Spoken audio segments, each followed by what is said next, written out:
শুনতে একটু অন্যরকম মনে হলেও নিক ভুজিসিক নামের অসাধারণ মানুষটি জন্ম নেন 2 হাত আর 2 পা ছাড়াই। তার জন্মের পর প্রথমবার তাকে দেখে বাবা স্তম্ভিত হয়ে যান, এতটাই যে তার জ্ঞান হারিয়ে ফেলার উপক্রম হয়। দীর্ঘ 4 মাস ধরে মা তাকে কোলে তুলে নেওয়া তো দূরের কথা, তার চেহারার দিকে তাকাতে পর্যন্ত চাননি। ডাক্তাররা বলে দিয়েছিলেন যে এরকম শারীরিক ত্রুটি নিয়ে নিকের জীবনে কিছুই হওয়ার সম্ভাবনা নেই, কিন্তু উল্টো নিক তাদের ভবিষ্যৎবাণীগুলোকে মিথ্যা প্রমাণ করে দেন। তিনি তার বুড়ো আঙুল দিয়ে লেখা সহ হুইল চেয়ার অপারেট করা আর কম্পিউটার চালানো শিখে ফেলেন। প্রতিবন্ধী শিশুদের জন্য পরিচালিত বিশেষ কোনো স্কুলে বাবা মা তাকে পাঠাননি, তাকে ভর্তি করে দেওয়া হয় একটা পাবলিক স্কুলে। অন্যান্য শিশুরা নিকের উপরে মারাত্মক নিপীড়ন চালাত। এর সাথে শারীরিক ত্রুটির কারণে ব্যঙ্গ বিদ্রুত ছিলই। বেড়ে ওঠার সাথে সাথে তীব্র হতাশা নিককে ঘিরে ধরা শুরু করে।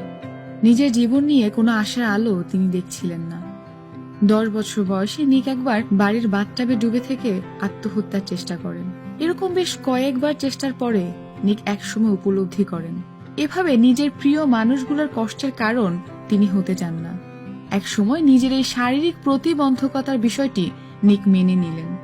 এরই সাথে তার সংগ্রাম শুরু হলো, এই প্রতিবন্ধকতাকে ইতিবাচকভাবে নেওয়ার সংগ্রাম।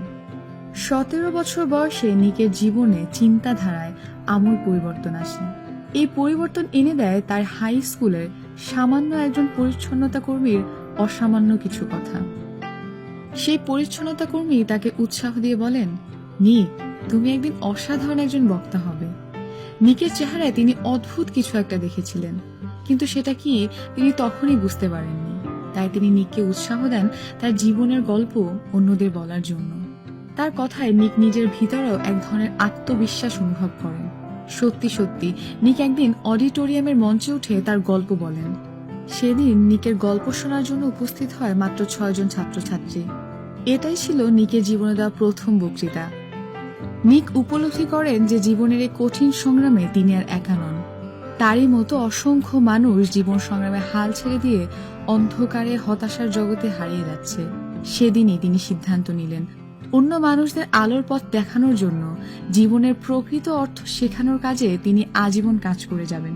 তিনি হয়ে উঠবেন মানুষের সামনে মানুষের জীবনের কথা বলার একটি মাধ্যম, একজন বক্তা। এরপরে তিনি তার প্রথম অলাভজনক সংগঠন গড়ে তোলেন। এটার নাম ছিল লাইফ উইদাউট লিম্বস। এই প্ল্যাটফর্মের মাধ্যমে তিনি নিজের জীবনের অসহনীয় অভিজ্ঞতাগুলো মানুষের সামনে তুলে ধরেন। শারীরিক ও মানসিক উৎপীড়ন বা বুলিং এর বিপক্ষেও সোচ্চার হয়ে ওঠেন। তখন থেকে আজ পর্যন্ত নিক 60টিরও বেশি দেশ ঘুরেছেন।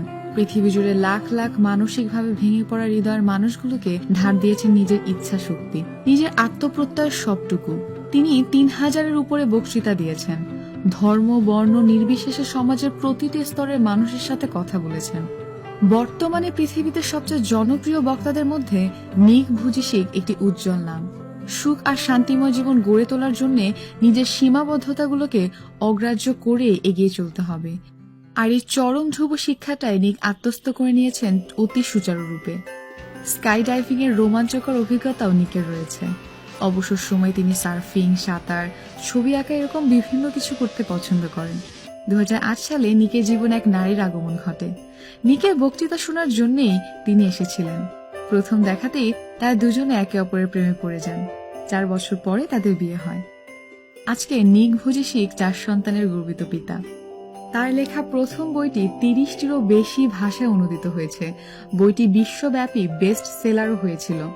নিকের প্রতিটি কথা, প্রতিটি বার্তা আজকে প্রতিধ্বনিত হয়ে প্রতিটি জায়গায় প্রতিটি মানুষের কাছে পৌঁছে যায়। নিক ভুজিসিক আজকে অপ্রতিরোধ্য একটি নাম। ইতিবাচক মনোভাব থাকলে যে কোনো কিছু অর্জন করা সম্ভব। এই কথার সমর্থনে নিকের জীবনের থেকে বড় প্রমাণ আর কিছু কি আদৌ রয়েছে? আপনার নিজের দৃষ্টিভঙ্গি যদি যথার্থ হয়ে থাকে, সামনে যে কোনো বাধাই আসুক না কেন সেগুলো অতিক্রম করে আপনি আবার মাথা তুলে দাঁড়াতে পারবেন। সবকিছু শেষ কথা একটাই, এক মুহূর্তের জন্যেও ভরসা হারাবেন না, সফলতা আসবেই। Don't be afraid of work, don't be afraid to try, don't be afraid to network, and don't be shy. Go out and try, and you never know who you may inspire along the way.